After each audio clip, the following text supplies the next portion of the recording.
Seza Idris melahirkan anak kedua, berjenis kelamin laki-laki. Kabar bahagia datang dari pasangan Seza Idris dan Surya Ibrahim. Pasalnya, mereka berdua baru saja dikaruniai anak kedua. Buah hati kedua Seza Idris dan Surya Ibrahim berjenis kelamin laki-laki. Melalui Instagram Seza Idris membagikan kabar bahagia tersebut. Bayi yang baru lahir itu diberi nama Maliki Zahir. Assalamualaikum warahmatullahi wabarakatuh. Aku Maliki Zahir. Tulis Seza Idris dikutip Tribun Style dari Instagram, Minggu, tanggal 8 Januari tahun 2022.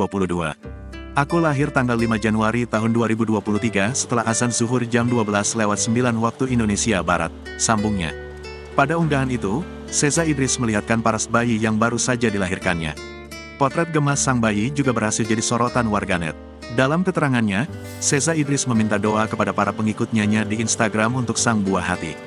Unggahan tersebut lantas mendapat ucapan selamat dari rekan-rekan artis, mulai dari Zaskia Sungkar hingga Ririn Dwi Ariyanti.